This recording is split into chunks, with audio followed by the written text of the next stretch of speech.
Shalom, Pastor Paulo. Pastor Paulo, falando de Bíblia. Mateus 26, versículo 39 diz: indo um pouco mais adiante, prostrou-se sobre o seu rosto, orando e dizendo: meu Pai, se é possível, passa de mim este cálice. Todavia, não seja como eu quero, mas como tu queres. Pastor Paulo, falando de Bíblia, responde para nós. Eu estava na casa da minha sogra domingo e tinha um pastor lá. Ele estava conversando com um cunhado meu que é católico e ele trouxe essa passagem e falou que Jesus pecou, que Jesus falhou nessa passagem, e ele tentou convencer o meu cunhado de que Jesus pecou, que Jesus falhou, porque Jesus não quis cumprir o chamado dele. Falando de Bíblia, responde para nós aí, Pastor Paulo. Jesus falhou? Jesus pecou? Shalom, shalom, que Deus abençoe. Shalom, shalom, meus queridos irmãos. Como está a sua mente? Como está o seu coração? Espero que esteja tudo bem. Esse é mais um vídeo resposta aqui do Falando de Bíblia. Eu sou o pastor Paulo Nascimento e eu recebi aqui a pergunta de um dos nossos seguidores do canal, que interage aqui com a gente, porém ele não deu o seu nome e nem falou da cidade ou do estado onde ele estava fazendo a sua pergunta. Mas eu quero agradecer pela interação, pelo carinho e também por enviar essa pauta. No vídeo ele diz que um determinado pastor estava tentando convencer o seu cunhado, que é de tradição católica, que Jesus pecou. Irmão, se ele é o Cordeiro de Deus, que tira o pecado do mundo, se ele é o Verbo vivo, se ele é, como dizem os hebreus, a Torá viva andando entre os homens, se ele é, como diz Joseph Ratzinger, de tradição católica, o Papa Emérito, a tenda de Deus entre os homens, viva e real, quando ele fala na trilogia a respeito de Jesus, como pode um ser divino, estando encarnado e, querido, preste atenção, não era uma reencarnação, era encarnação. E o Verbo se fez carne e habitou entre nós e vimos a sua glória como a glória do unigênito de Deus. Ok? Aí fica aquela discussão, Jesus era 100% homem ou era 100% Deus? Ele teve as mesmas angústias que nós. Ele foi traído, ele teve sede, ele se alimentou, ele dormiu, mas como homem, e mesmo tendo uma natureza divina, ele andou sobre as águas, curou os enfermos, ressuscitou os mortos, e impelido pelo Espírito de Deus, sabia o que estava na cabeça, nos pensamentos dos homens que vinham para rechaçá-los. E pasmem-se os senhores, é justamente nesse texto aqui que um grande pregador aqui do Rio de Janeiro, também falou uma anedota numa das suas pregações, dizendo que se os discípulos não dormissem, Jesus não iria à cruz. Se Jesus veio para passar na cruz, para aplicar o amor de Deus em nós, a justificação dos homens, como que Jesus não iria à cruz? Qual é o homem que pode mudar o projeto divino? Gente, vamos ao texto bíblico, falando de Bíblia. Mateus capítulo de número 26.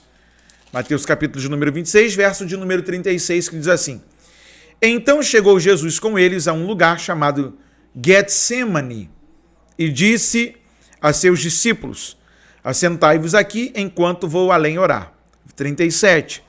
E levando consigo Pedro e os dois filhos de Zebedeu, começou a entristecer-se e a angustiar-se muito.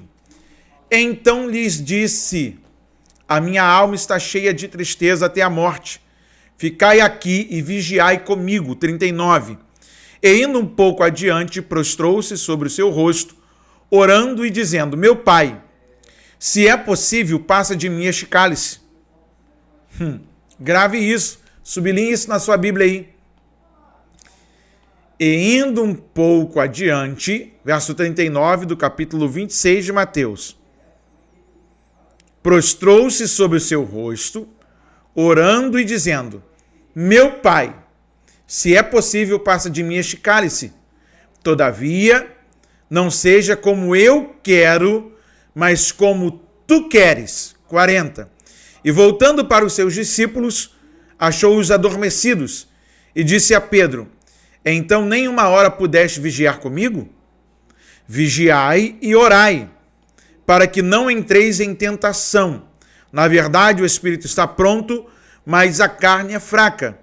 E indo segunda vez, orou, dizendo: Meu Pai, se este cálice não pode passar de mim, sem eu beber, faça-se a tua vontade. 43. E voltando, achou-os outra vez adormecidos, porque os seus olhos estavam carregados. E deixando-os de novo, foi orar pela terceira vez, dizendo as mesmas palavras. Então, chegou junto dos seus discípulos e disse-lhes: Dormi agora e repousai. Eis que é chegada a hora, e o Filho do Homem será entregue nas mãos dos pecadores. Levantai-vos, partamos, eis que é chegado o que me trai. Sabe o que eu mais acho interessante? É que as pessoas vivem tentando dizer o que a Bíblia não diz. Sabe o que eu mais acho interessante? É que as pessoas acreditam que as suas interpretações malucas, elas sim são verdade e a Bíblia não. A única coisa que fica explícita no texto é que Jesus veio para cumprir toda a vontade do Pai. E não tinha como ele negar a vontade do Pai, que era passar na cruz. Uma outra perspectiva dentro do texto é: nem Jesus tinha livre-arbítrio.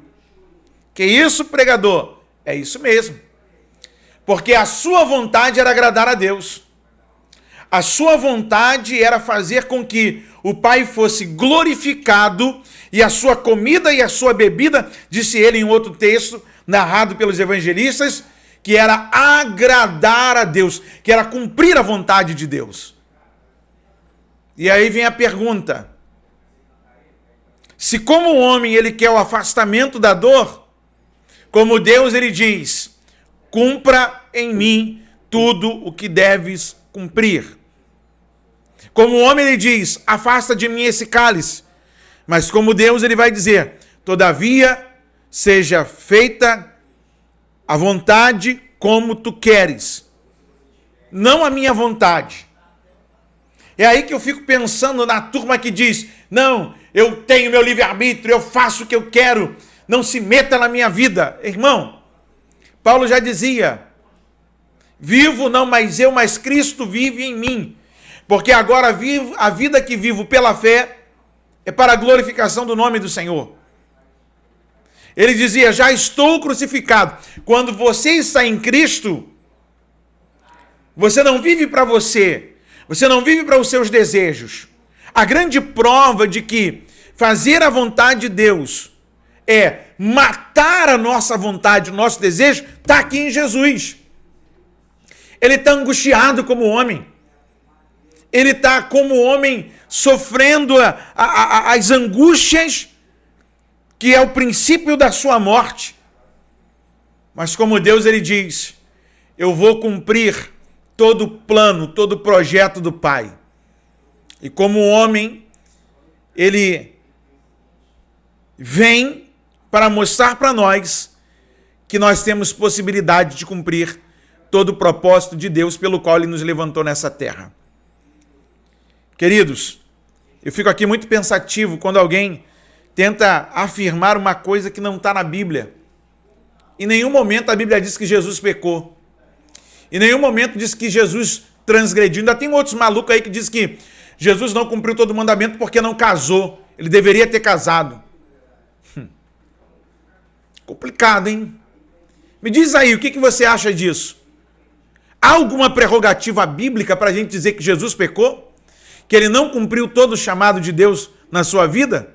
sendo ele o verbo de Deus, o Filho de Deus, houve alguma coisa que ele contradisse do que está escrito na Bíblia, na palavra? Comenta aí. Conversa comigo. Vamos conversar? Porque aqui fica explícito que toda vontade humana deve ser sufocada pela vontade de Deus, que em nós aplica-se na nossa obediência. Porque já dizia lá no livro de Samuel, no capítulo de número 15, melhor é obedecer que sacrificar. Deus abençoe sua vida, Deus abençoe o nosso irmão, que nos enviou essa excelente pergunta e que nos traz em voga aqui tudo o que Jesus fez, tudo o que Jesus promoveu, que foi para glorificar o Pai e em nada pecou. Deus abençoe a todos. Esse foi mais um vídeo resposta do Falando de Bíblia.